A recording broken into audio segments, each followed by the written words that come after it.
حلم طلعت وتقول حل من مزید. جہنم کی وسعتیں، اتنا کچھ اس میں ڈال دیا جائے گا، اس کے باوجود اسے کہا جائے گا کہ کیوں بس ٹھیک ہے پیٹ بھر گیا، وہ کہے گی کہ نہیں اور لے آئیے کچھ. جہنم کسی جگہ کا نام نہیں ہے عزیزان من جو بھر جانے والی بات ہے. جہنم تو ہر فرد اپنا اپنا جہنم لے کے یہاں سے ساتھ جاتا ہے. یاد آ گئی ہوگی آپ کو شاید اقبال کی وہ نظم جو عام طور پہ میں پیش کیا کرتا ہوں، بڑی دلچسپ تھی. پھر دوہرا دوں.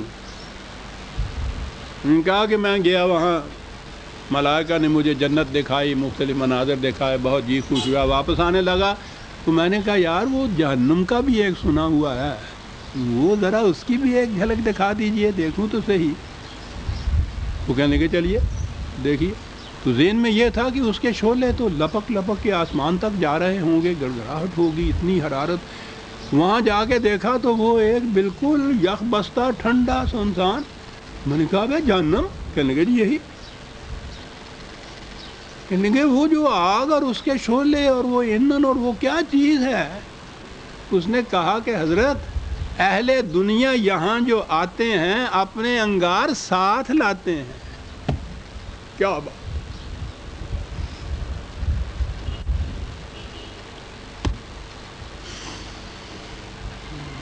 جی تو وہ جہنم بھر کیسے جائے گی؟ وہ تو ہر فرد اپنا جہنم ساتھ لے کر جاتا ہے. اور دوسری طرف وَأُزْلِفَتِ الْجَنَّةُ لِلْمُتَّقِينَ غَيْرَ بَعِيدٍ، کہتا ہے وہ جنت اس کو بھی ذرا قریب کر دیا جائے گا. کہا ویسے تو اب بھی وہ دور نہیں ہے. کیا بات ہے! دیکھنے والی آنکھیں ہونی چاہیے. اب بھی کچھ وہ بعید نہیں ہے تم سے.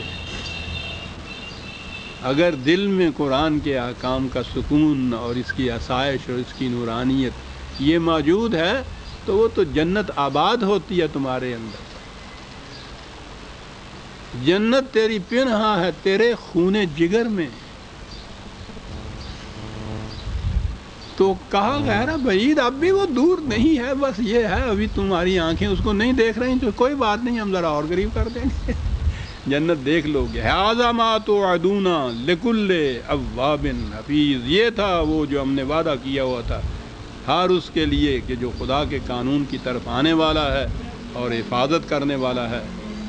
من خشی الرحمن بالغیب وجاء بقلب منیب، وہ کہ جو جسے کہتے ہیں نا یہ ڈرنے والی بات ڈر والی بات نہیں ہوتی. کسی آنے والے خطرے سے جو احتیاط کا احساس ہوتا ہے اسے کہتے ہیں خشیہ. بالغیب کے معنی عام طور پر یہ کیے جاتے ہیں کہ جی غیب کا علم تو ہمیں نہیں ہے، ہمیں غیب پہ ایمان لے آنا چاہیے اور غیب سے ڈرتے رہنا چاہیے. یہ بات غیب کی نہیں ہے. قرآن یہ کہتا ہے کہ اس دانے کو اس زمین کے اندر بو دو گے اور اس طرح سے اگر اس قانون کے مطابق اس کی نگہداشت کرو گے، پرورش کرو گے تو یہ ایک دن 700 دانے تمہیں دے دے گا. اس دانے کو جب بویا جاتا ہے زمین میں تو اس وقت یہ 700 دانے سامنے نہیں ہوتے. یہ خدا کا ارشاد ہوتا ہے، اس کا کہنا ہوتا ہے، اس کی ایک ضمانت ہوتی ہے.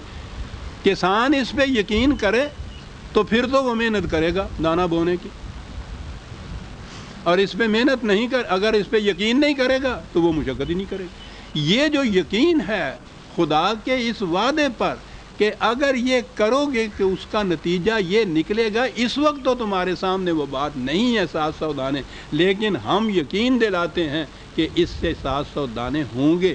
اسے کہتے ہیں بن دیکھے نتائج پر یقین رکھنا.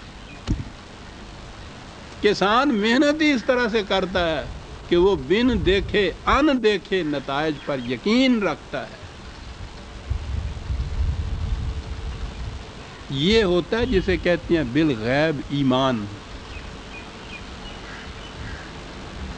ورنہ عام معنی ہوتے ہیں پہ اس میں دلیل اور برہان، علم و بصیرت، عقل، فکر کی تو بات ہی نہیں ہو، تو ایمان بالغیب بات والی بات ہوتی ہے صاحب، غیب پہ ایمان رکھنا ہوتا ہے صاحب یعنی ان سے پوچھو تو صحیح کہ یہ ہے بات کیا جو کہہ رہا ہے، یہ ہے وہ غیب جو اس وقت نگاہوں سے پوشیدہ ہے، لیکن کسی وقت اس نے باہر آنا ہے، مشہود ہونا ہے باہر۔ وجاء بقلب منیب، اسی لیے کہا کہ وہ ایسا دل ساتھ لے کے آتا ہے جو رجوع کرتا ہے ہمارے اس کہنے کے اوپر جو ہم نے کہا ہے کہ ایک دانہ بوگے تو 700 دانے اس میں سے اگیں گے۔ ہم ان سے کہیں گے ندخلوها بالسلام ذالک یوم الخلود۔ ہیں کچھ منٹ شیخ صاحب؟ شیخ صاحب کچھ منٹ ہیں جی؟ ہاں، 2-4 اس میں نہیں داخل ہو جائیے۔ بہرحال بے سلام قرآن نے بڑا جامع لفظ یہ سلامتی جسے کہتے ہیں اس کے معنی پیس ہی نہیں ہوتا، تکمیل بھی اس کے معنی ہوتا ہے، پورے کا پورا ہونا جو ہے، تکمیل ذات جو ہے انسان کی، یہ بھی اس میں شامل چیز ہوتی ہے۔ مرغ مسلم تو آپ نے سنا ہوگا نا، اسی سلامی سے تو ہے، پورے کا پورا ہو تو جب ہے، اگر ٹیک ٹانگ کام ہو تو مسلم نہیں ہوتا ہو۔ بسلام تکمیل ذات کے ساتھ داخل ہو جاؤ۔ ان لفظوں کے لیے میں نے وقت مانگا تھا شیخ صاحب سے کہ لہم ما یشاؤون فیہا ولدینا مزید۔ بھائی بات کچھ لمبی ہو جائے گی اور شیخ صاحب آف کر دیں گے، اجازت ہے تو پھر چھیڑوں، نہیں تو نہیں۔ کیوں شیخ صاحب؟ دیکھ لیجئے آپ اپنے ٹیپ کو ہیں۔ اچھا جی، تو 4 منٹ دے دیں گے جی صاحب، 4 ہی منٹ صحیح۔ عظیم بات ہے، جنت کے متعلق بتایا یہ خصوصیت یہ کہ اس میں جو تم چاہو گے ہوگا۔ اللہ اکبر،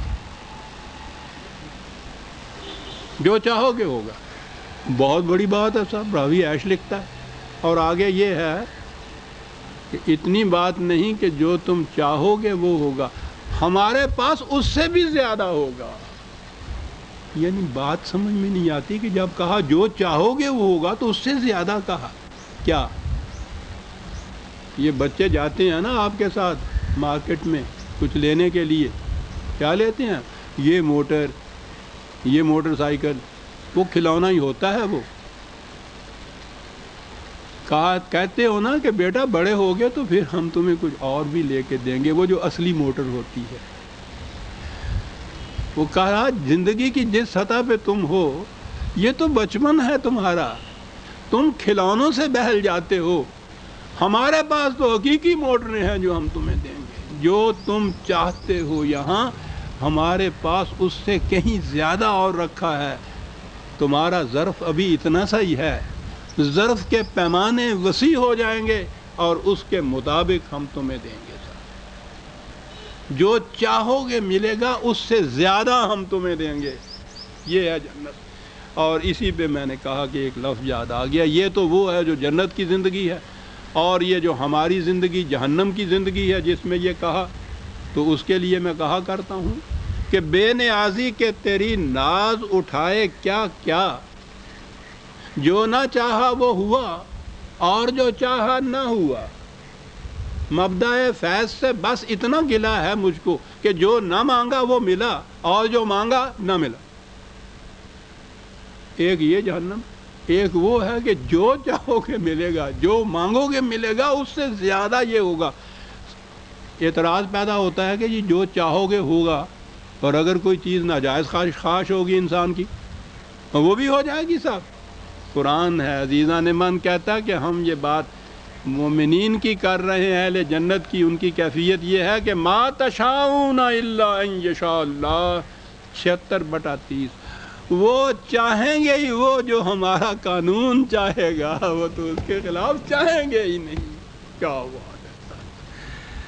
سورہ قاف کی آیت 35 تک ہم آ گئے عزیزان من، 36ویں آیت سے اندازہ کر کے ایک بات ضروری